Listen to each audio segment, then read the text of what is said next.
Hi students, good morning. देखो भी last class में अपने चर्चा की थी यूकैरियोटिक कोशिका में कोशिका झिल्ली की। यूकैरियोटिक कोशिका में कोशिका झिल्ली की। आज अपने बात करते हैं यूकैरियोटिक कोशिका में एक अन्य कोशिकांग की। तो सबसे पहले अपने दोहरी झिल्ली युक्त कोशिकांग लेते हैं। तो आज का जो अपना टॉपिक है उसकी हेडिंग डालें आप माइटोकॉन्ड्रिया।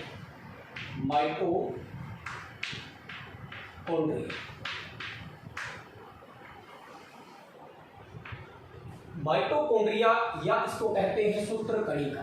क्या कहते हैं भी? सूत्रकणिका। माइटोकॉन्ड्रिया या सूत्रकणिका। देखिए भी माइटोकॉन्ड्रिया या सूत्रकणिका जो है ये यूकैरियोटिक कोशिकाओं में पाया जाने वाला एक दोहरी झिल्ली युक्त कोशिकांग है। अपने बात की थी कोशिका झिल्ली के आवरणों के आधार पर कोशिकांग तो दोहरी झिल्ली वाले थे, एकल झिल्ली वाले थे और बिना झिल्ली वाले। जिनमें दोहरी झिल्ली युक्त दो कोशिकांग देखे अपने, एक तो माइटोकॉन्ड्रिया और एक लवक, हरित लवक। इसके अलावा केंद्रक भी जो है ये दोहरी झिल्ली युक्त संरचना है। तो आज अपने बात करते हैं माइटोकॉन्ड्रिया या सूत्रकणिका। माइटोकॉन्ड्रिया या सूत्रकणिका। देखिए बात करें अपने माइटोकॉन्ड्रिया। तो माइटोकॉन्ड्रिया शब्द जो है, माइटोकॉन्ड्रिया शब्द ये दो ग्रीक शब्दों से मिलकर बना है। किससे मिलकर बना है? दो ग्रीक शब्दों से।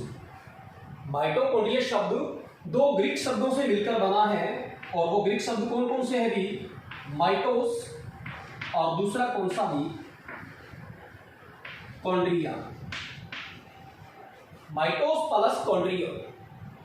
माइटोस का अर्थ होता है भी थ्रेड। क्या होता है भी? थ्रेड। और कॉन्ड्रियन का अर्थ होता है ग्रेन्यूल्स। क्या होता है भी? ग्रेन्यूल। तो माइटोकॉन्ड्रिया शब्द जो है ग्रीक भाषा के दो शब्दों से मिलकर बना है। एक तो क्या भी? माइटोस और दूसरा क्या है? कॉन्ड्रिया। माइटोस का अर्थ होता है थ्रेड यानी कि धागा या सूत्र, धागा या सूत्र। और ग्रेन्यूल का अर्थ होता है कणिका। ग्रेन्यूल का अर्थ क्या होता है? कणिका। अर्थात माइटोकॉन्ड्रिया का अर्थ क्या हुआ? सूत्रकणिका। क्या भी? सूत्रकणिका। यानी कि कोशिका के अंदर यूकैरियोटिक कोशिका में कोशिका द्रव्य में पाई जाने वाली सूत्रवत संरचना या धागेनुमा संरचना। ऐसी संरचना भी धागेनुमा या सूत्रवत संरचना क्या कहलाती है? माइटोकॉन्ड्रिया कहलाती है। क्या कहलाती है भी? माइटोकॉन्ड्रिया कहलाती है। माइटोकॉन्ड्रिया जो है ये यूकैरियोटिक कोशिकाओं में पाया जाने वाला एक महत्वपूर्ण कोशिकांग है जो श्वसन से संबंधित होता है। श्वसन क्रिया जो है या यूं कह दें अपने कोशिकीय श्वसन या आंतरिक श्वसन की बात करें तो ये कहाँ संपन्न होता है? माइटोकॉन्ड्रिया में।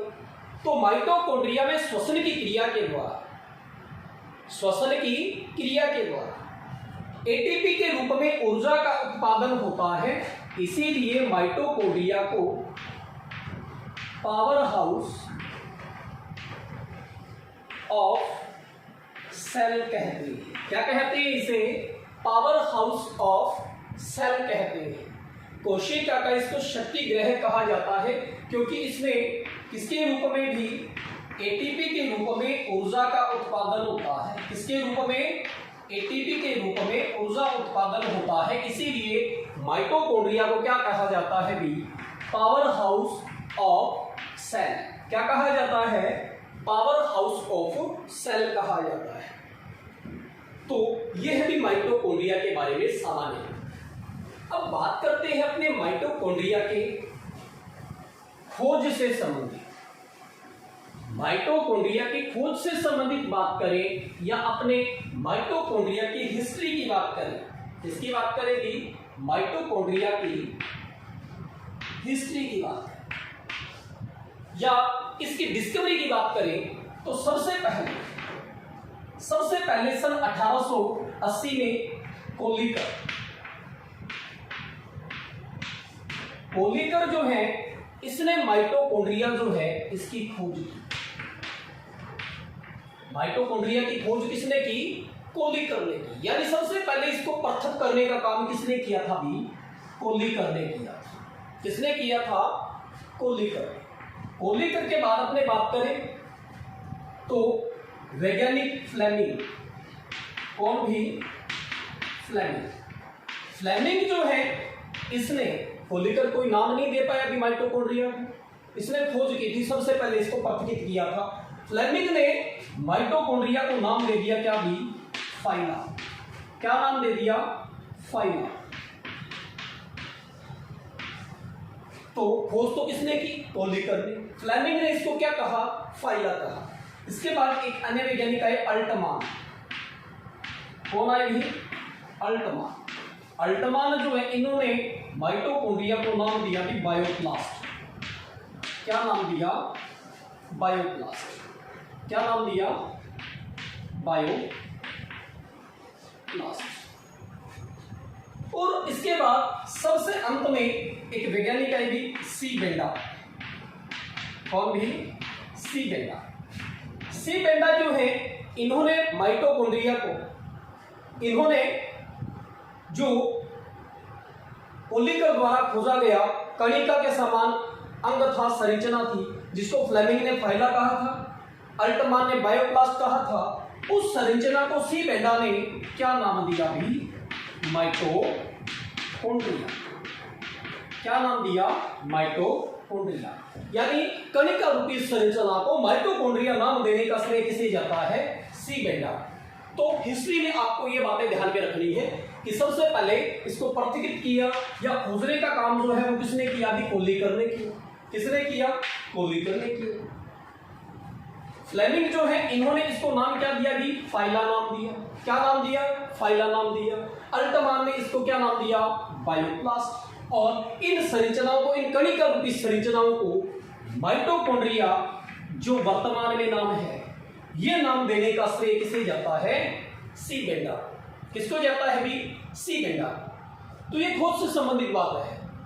इसके अलावा अपनी बात करें तो एक वैज्ञानिक और थे एफ मीरिस। क्या भी? एफ मीरिस। इन्होंने माइटोकॉन्ड्रिया को सबसे पहले पादपों में देखा। यानी पादपों के अंदर अपने बात करेंगे तो जंतु कोशिका में खोज थी, पादपों के अंदर सबसे पहले माइटोकॉन्ड्रिया को देखने का श्रेय किसे जाता है? भी एफ मीरिस को।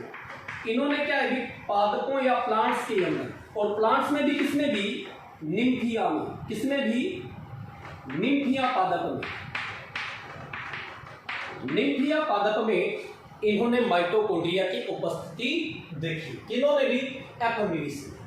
तो सबसे पहले पादपों के अंदर माइटोकॉन्ड्रिया की उपस्थिति किसने दर्ज की? एफ मीरिस ने। कौन से पौधे में? भी निम्फिया में। कौन से पौधे में? निम्फिया में। तो यह है भी माइटोकॉन्ड्रिया का इतिहास या यूं कहते अपने खोज। तो खोज किसने की? कोलिकर ने। फ्लेमिंग ने इसको फाइला नाम दिया, अल्टमान ने बायोप्लास्ट और सी बेंडा ने नाम दिया क्या? भी माइटोकॉन्ड्रिया। अब इसके संख्या आमाप आकृति की बात करें। माइटोकॉन्ड्रिया की संख्या है, आकृति है, आमाप है, इनकी अपने बात करें तो संख्या, आकृति, आमाप कैसा होता है?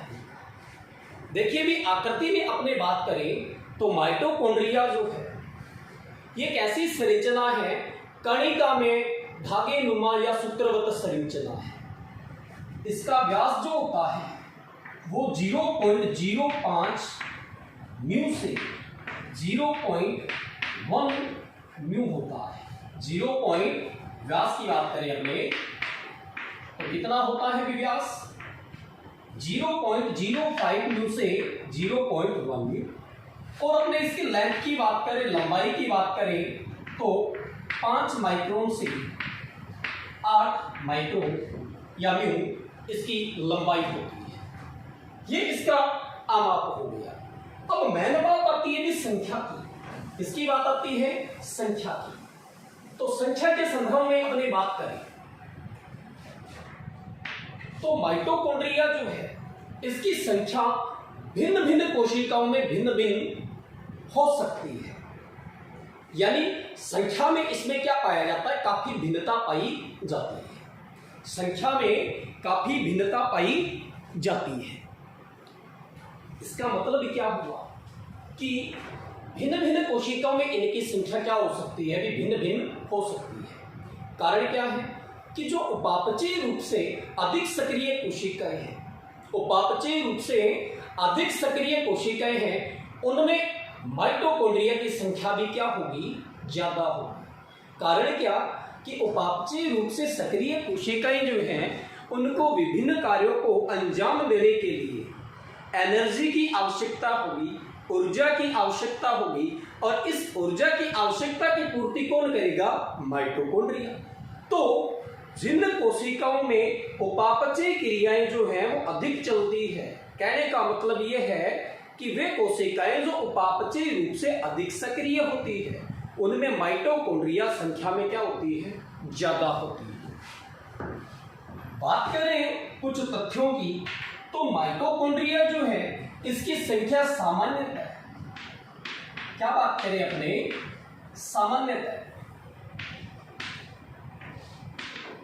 सामान्यतः जो माइटोकॉन्ड्रिया की संख्या होती है एक सेल में, एक कोशिका में, एक सेल में या एक कोशिका में इसकी सामान्य संख्या की बात करें तो 50 से लेकर 5000 तक हो सकती है।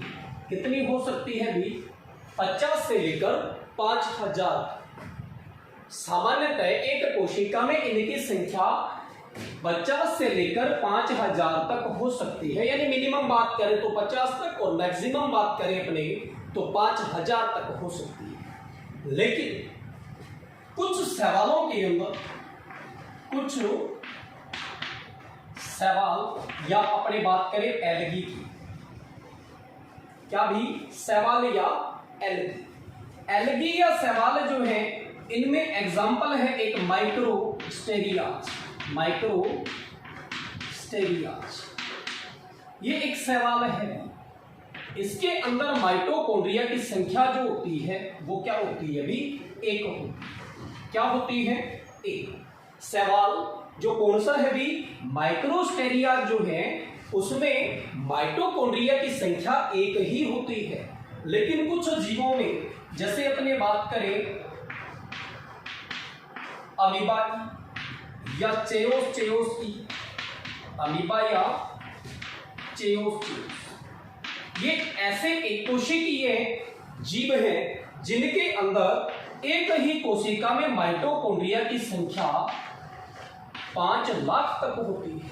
कितनी होती है भी? 5 लाख तक होती है। तो सामान्यतः अपने को क्या ध्यान में रखना है कि एक कोशिका में 50 से लेकर 5000 तक हो सकती है। कुछ सवालों में जैसे माइक्रोस्टेरिया जो है इसकी एक सेल में एक ही माइटोकॉन्ड्रिया होती है, जबकि कुछ ऐसे भी बैठे हैं अमीबा है, चेओस जिनकी एक सेल में 5 लाख तक माइटोकॉन्ड्रिया पाए जा सकते हैं। तो ये काफी सारा वेरिएशन आपको यहाँ पे देखने को मिल रहा है। तो कोशिकाओं के अंदर इसकी संख्या में क्या पाई जाती है? भी भिन्नता पाई जाती है। तो ये होगी भी माइटोकॉन्ड्रिया की संख्या। अभी अपने बात करते हैं माइटोकॉन्ड्रिया की संरचना। माइटोकॉन्ड्रिया की संरचना तो हेडिंग डालें आप, स्ट्रक्चर ऑफ माइटोकॉन्ड्रिया।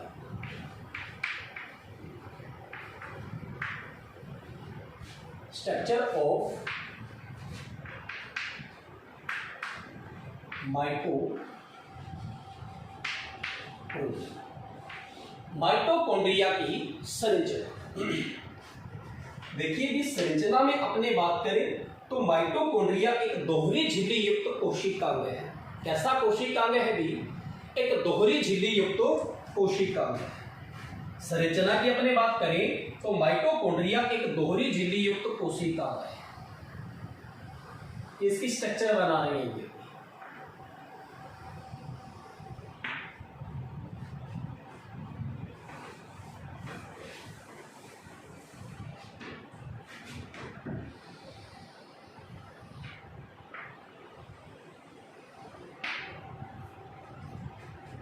आप भी साथ साथ ये स्ट्रक्चर बनाएंगे।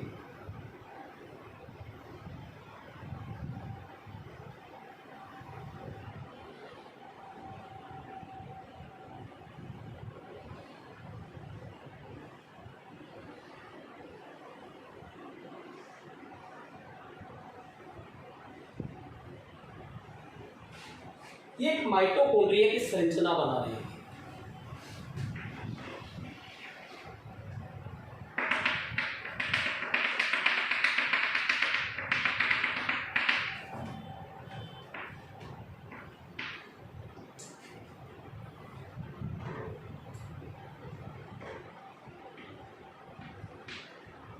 ये टेनिस के रॉकेट के समान ऐसी संरचनाएं अंतर झिल्ली पे बनानी है।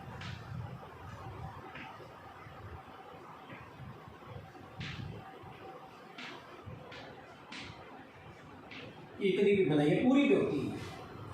अब देखो संरचना में अपने बात करें तो माइटोकॉन्ड्रिया एक दोहरी झिल्ली युक्त कोशिकांग है, यानी माइटोकॉन्ड्रिया के चारों ओर दोहरा झिल्ली आवरण पाया जाता है। इसकी जो यह बाहर वाली झिल्ली है इसको क्या कहते हैं? बाह्य झिल्ली। क्या कहते हैं भी? बाह्य झिल्ली। और ये अंदर वाली जो झिल्ली परत है इसको क्या कह देंगे? अंतः झिल्ली। अंतः झिल्ली। अंतः झिल्ली। संरचना में बात करें साथ साथ नामांकन भी करेंगे और साथ साथ इसके प्रत्येक भाग की चर्चा भी करेंगे। तो माइटोकॉन्ड्रिया जो है ये एक दोहरी झिल्ली युक्त कोशिकांग है जिसमें सबसे बाहर की ओर जो आवरण पाया जाता है उसे क्या कहते हैं? बाह्य झिल्ली कहते हैं। क्या कहते हैं? बाह्य झिल्ली। बाह्य झिल्ली जो होती है ये सपाट होती है। क्या होती है? सपाट होती है। इसमें किसी प्रकार के उभार नहीं पाई जाती, एकदम समतल या सपाट होती है और अंतर झिल्ली की तुलना में अधिक पारगम्य है। तो ये होगी बाह्य झिल्ली। बाह्य झिल्ली के अंदर की ओर पाई जाने वाली झिल्ली परत क्या कहलाती है? अंतर झिल्ली कहलाती है। क्या कहलाती है? अंतर झिल्ली। इन दोनों झिल्लियों के बीच में यहाँ पे देखिए जो स्पेस पाया जाता है, दोनों झिल्लियों के बीच में जो स्पेस पाया जाता है इस स्पेस को कहते हैं सूत्रकणिकीय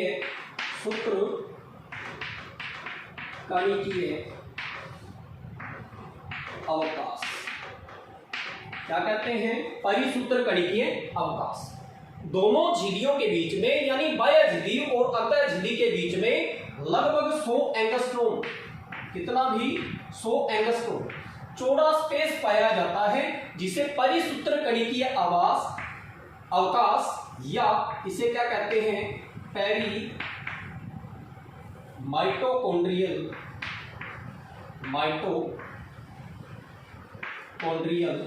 स्पेस कहा जाता है। यानी दोनों झिल्लियों के बीच में लगभग 100 एंगस्ट्रोम चौड़ा अवकाश पाया जाता है जिसे परिसूत्रकणिकीय अवकाश या पेरी माइटोकॉन्ड्रियल स्पेस कहा जाता है। माइटोकॉन्ड्रिया की अंतर झिल्ली जो होती है ये अंदर की ओर वलित होकर के, देखिए भी अंदर की ओर ये वलित होकर अंगुली के समान पर्वतनुमा संरचना बनाती है। इन पर्वतनुमा संरचना को क्या कहा जाता है भी? क्रिस्टी कहा जाता है। क्या कहा जाता है? क्रिस्टी। क्रिस्टी बहुवचन है, इसका एक वचन क्या होता है? क्रिस्टा। क्या भी? क्रिस्टा। क्या होता है? क्रिस्टा। तो माइटोकॉन्ड्रिया की अंतः झिल्ली अंदर की ओर वलित होकर अंगुली के समान पर्वत बनाती है, जिन्हें क्या कहा जाता है भी? क्रिस्टी कहा जाता है। क्रिस्टी की सतह पर यह टेनिस के रॉकेट के समान संरचनाएं दिखाई देती है। किसके समान भी? टेनिस के रॉकेट के समान संरचनाएं दिखाई देती है ये वाली, जिन्हें F1 कण या ऑक्सीसोम कहते हैं। क्या कहते हैं? ऑक्सीसोम, या इन्हें कहते हैं F1। ऑक्सीसोम या F1 पार्टिकल जो होते हैं, इन्हीं पर श्वसन से संबंधित एंजाइम होते हैं और यहां एटीपी का उत्पादन होता है। एक F1 कण या ऑक्सीसोम की संरचना की बात करें तो इसमें 3 भाग होते हैं। ये टेनिस के बल्ले के समान या रॉकेट के समान संरचना है, जिसमें 3 भाग होते हैं। एक तो क्या होता है? आधार या बेस। क्या होता है भी? आधार या बेस। और बीच का जो भाग है वृंतनुमा, इसे कहते हैं स्टॉक। क्या कहते हैं? स्टॉक। और शीर्ष भाग जो है इसको कहा जाता है हेड। क्या कहा जाता है? हेड। बेस जो होता है ये अंतर झिल्ली से संबंधित रहता है और यहाँ पे श्वसन श्रृंखला से संबंधित एंजाइम पाए जाते हैं। रेस्पिरेशन चेन जो है उससे संबंधित एंजाइम पाए जाते हैं।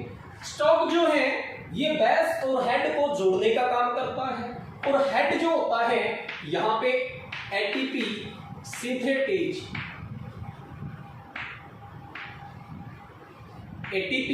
सिंथेटेज एंजाइम पाए जाते हैं, जो क्या करते हैं? एटीपी और आईपी एडिनोसिन डाइफॉस्फेट के साथ क्या जुड़ेगी? इनऑर्गेनिक फॉस्फेट और क्या बने? एटीपी। तो एटीपी सिंथेटेज एंजाइम यहाँ पे एटी संश्लेषण करवाता है, एटीपी संश्लेषण करवाता है। इसीलिए यहाँ एटीपी का ऊर्जा के रूप में उत्पादन हो रहा है। इसीलिए माइटोकॉन्ड्रिया क्या कहलाता है? पावर हाउस ऑफ सेल कहलाता है। फिर देखिए अंतः झिल्ली जो है, अंतः झिल्ली, प्रत्येक झिल्ली की बात करें अपने बाह्य झिल्ली है चाहे अंतः झिल्ली है, इसकी मोटाई रॉबर्टसन का जो इकाई कला मॉडल है उसके अकॉर्डिंग लगभग 75 एंगस्ट्रॉम होती है। कितनी होती है अभी? 75 एंगस्ट्रॉम होती है। वैसे 60 से 75 माना जाता है अभी, तो सामान्य का अपने यूज करते हैं कितना? 75 एंगस्ट्रॉम। तो इसकी मोटाई, प्रत्येक झिल्ली की मोटाई कितनी है? 75 एंगस्ट्रॉम।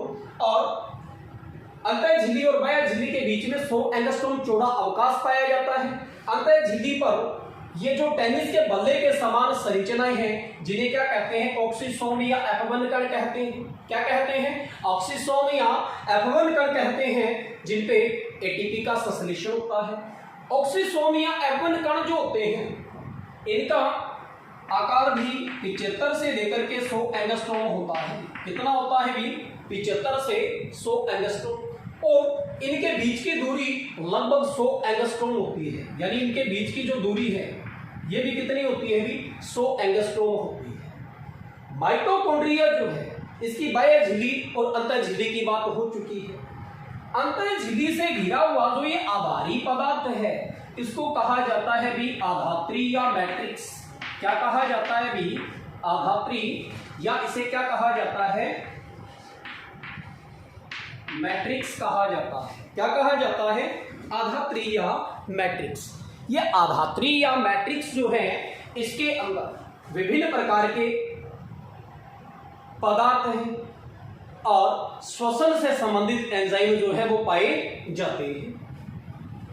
माइटोकॉन्ड्रिया के अंदर स्वयं का डीएनए होता है। क्या होता है भी? स्वयं का डीएनए होता है। क्या होता है भी? डीएनए, जो द्विसूत्री और वर्ताकार होता है। कैसा होता है भी? द्विसूत्री और वर्ताकार होता है और नग्न होता है, किसी झिल्ली द्वारा घिरा हुआ नहीं होता। तो यहाँ पे माइटोकॉन्ड्रिया के अंदर द्विसूत्री वर्ताकार डीएनए पाया जाता है, इसका स्वयं का। और इसी प्रकार से माइटोकॉन्ड्रिया के मैट्रिक्स में झिल्ली रहित कोशिकांग भी पाया जाता है, और वो क्या है भी? राइबोसोम, जो कैसा है? 70S प्रकार का। कैसा है भी? 70S प्रकार। तो 70S राइबोसोम पाए जाते हैं। माइटोकॉन्ड्रिया में खुद का डीएनए है, 70S राइबोसोम है, यानी इसका खुद का एक तंत्र बन रहा है। तो माइटोकॉन्ड्रिया जो है ये किसी कोशिका के भीतर रहकर, किसी कोशिका के भीतर प्रजनन करने में, यानी कि विभाजन द्वारा अपनी संख्या बढ़ाने में क्या होता है, सक्षम होता है। क्या? माइटोकॉन्ड्रिया किसी कोशिका के भीतर रहकर अपनी प्रतिकृति बना सकता है, अपना गुणन कर सकता है, अपनी संख्या बढ़ा सकता है। इसलिए इसको क्या कहा जाता है, एक नाम दिया जाता है जो क्या है, अर्ध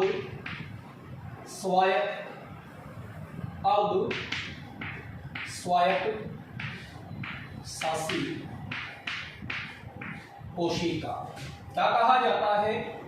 अर्ध स्वायत्त शासी कोशिका, क्योंकि ये किसी कोशिका के भीतर रहकर स्वजनन करने में सक्षम होता है, इसलिए इसको क्या कहते हैं, अर्ध स्वायत्त शासी कोशिका या सेमी ऑटोनोमस ऑर्गन। क्या कहा जाता है? सेमी ऑटोनोमस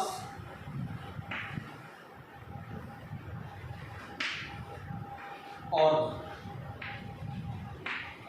कहा जाता है, क्योंकि ये किसी कोशिका के अंदर, अगर माइटोकॉन्ड्रिया को अपने किसी कोशिका से बाहर निकाल देंगे तो ये स्वजनन नहीं कर पाएगा, अपनी संख्या नहीं बढ़ा पाएगा, गुणन नहीं कर पाएगा, प्रजनन नहीं कर पाएगा।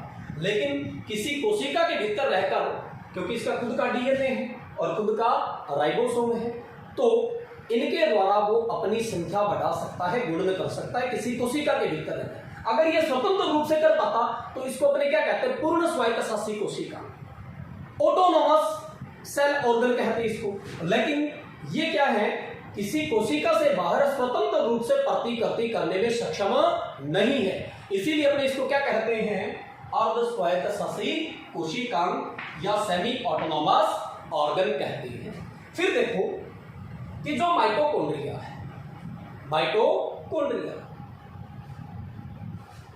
ये कोशिका के भीतर रहकर, जैसे जीवाणु कोशिका है वो किसी कोशिका के भीतर रहकर अपना गुणन कर सकती है, उसके समान माइटोकॉन्ड्रिया भी कर सकती है। तो ये कोशिका के भीतर रहकर गुणन कर सकता है, इसलिए माइटोकॉन्ड्रिया को कोशिका में दूसरी कोशिका कह सकते हैं।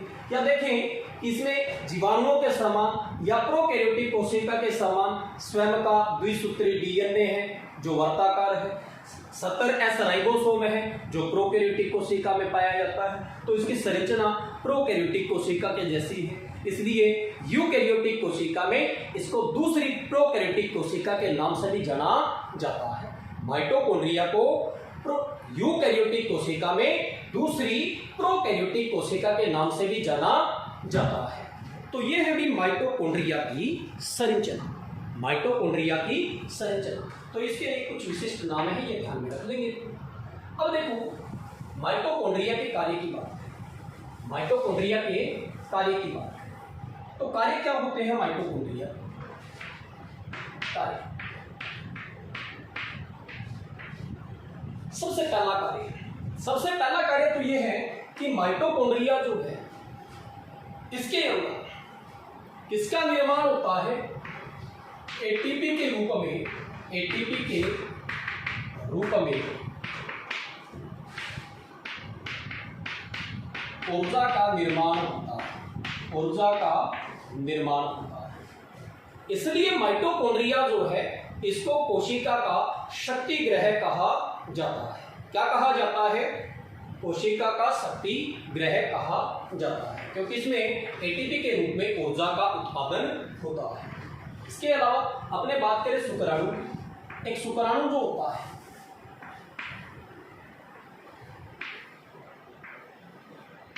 एक शुक्राणु जो है उसका मध्य भाग जो होता है इसमें बहुसंख्या माइटोकॉन्ड्रिया पाए जाते हैं। क्या पाए जाते हैं? बहुसंख्या माइटोकॉन्ड्रिया, यानी बहुत सारे माइटोकॉन्ड्रिया मध्य भाग में। शुक्राणु में 3 भाग होते हैं। ये क्या, कौन सा भाग हो गया? हेड। ये क्या हो गया? Middle piece. और ये हो गया टेल। क्या हो गया? टेल। मिडल पीस या मध्य भाग है शुक्राणु का, इसमें माइटोकॉन्ड्रिया, बहुत सारे माइटोकॉन्ड्रिया सर्पिलाकार कण में व्यवस्थित होते हैं, जिसे मानव में कहा जाता है निवेदकरण। निवेदकरण। शुक्राणु के मध्य भाग में बहुत सारे माइटोकॉन्ड्रिया सर्पिलाकार कण में व्यवस्थित होते हैं, जिन्हें निवेदकरण कहते हैं। और ये निवेदकरण शुक्राणु की पुच्छ की गति के लिए ऊर्जा का उत्पादन करता है। तो शुक्राणु के मध्य भाग में ऊर्जा का उत्पादन होता है, इसीलिए शुक्राणु का मध्य भाग जो होता है ये शुक्राणु का एनर्जी रूम कहलाता है, ऊर्जा कक्ष कहलाता है। तो शुक्राणु की गति के लिए ऊर्जा प्रदान करने का काम कौन करता है भी? माइटोकॉन्ड्रिया करता है। कौन करता है भी? माइटोकॉन्ड्रिया करता है। तो माइटोकॉन्ड्रिया जो है इसके अंदर श्वसन की क्रिया संपन्न होती है, यानी आंतरिक श्वसन है या कोशिकीय श्वसन है वो माइटोकॉन्ड्रिया में संपन्न होता है। देखो भी आंतरिक श्वसन या कोशिका श्वसन जो है उसमें अपने बात करें तो कोशिका के अंदर ग्लूकोज जो है उसके विघटन से क्या बनता है? CO2 और जल बनता है, साथ में निकलती है ऊर्जा, यानी ये ग्लूकोज अपने पास C6H12O6, इसका क्या होगा? ऑक्सीडेशन होगा तो क्या बनेगा? CO2 प्लस जल बनेगा और साथ में क्या निकलेगी भी? ऊर्जा निकलेगी। क्या निकलेगी? ऊर्जा। ग्लूकोज से या ग्लूकोज जो है इसका ऑक्सीकरण जो है श्वसन के दौरान, कोशिकीय श्वसन के दौरान 2 चरणों में पूरा होता है। कितने चरणों में? 2 चरणों में। पहला चरण कौन सा है? ग्लाइकोलाइसिस। ग्लाइकोलाइसिस, जिसमें ग्लूकोज का एक अणु पायरुविक अम्ल के 2 अणुओं में टूटता है। बाद में बात करेंगे इसकी, अपने अलग से चैप्टर है ये, वहां पे डिटेल में करेंगे। तो श्वसन की क्रिया 2 चरणों में पूरी होती है। एक तो कौन सा भी? ग्लाइकोलाइसिस, और दूसरा कौन सा होता है भी? क्रेब्स चक्र। क्या भी? क्रेब्स चक्र। तो ग्लाइकोलाइसिस है ये तो कहां संपन्न होता है भी? कोशिका द्रव्य या साइटोसोल में। कहां संपन्न होता है? कोशिका द्रव्य या साइटोसोल में। जबकि क्रेब्स चक्र जो होता है, क्रेब्स चक्र, ये माइटोकॉन्ड्रिया के मैट्रिक्स में संपन्न होता है, क्योंकि क्रेब्स चक्र से संबंधित एंजाइम यहां पाए जाते हैं, इसलिए क्रेब्स चक्र माइटोकॉन्ड्रिया के मैट्रिक्स में। तीसरा चरण जहां पे एटीपी का उत्पादन होता है, जिसको जानते हैं अपने एटीएस के नाम से। किसके नाम से? एटीएस के नाम से। ये सारे चरण अपने श्वसन के दौरान डिटेल में पढ़ने वाले हैं। और ये एटीएस जो है, एटीएस कहां संपन्न होता है? ऑक्सीसोम पे, आंतरिक झिल्ली पर। कहां भी? आंतरिक झिल्ली पर। तो ये माइटोकॉन्ड्रिया की संरचना है और उसके विभिन्न कार्य हैं। तो इसको अच्छे से पढ़ लेंगे और अच्छे से इसके हैंड नोट्स तैयार करें। जितने बातें आपको बताई है इन सभी को आप पॉइंट टू पॉइंट नोट कर लेंगे विद डायग्राम। कल अपने एक अन्य कोशिकांग की चर्चा करेंगे। तब तक के लिए धन्यवाद।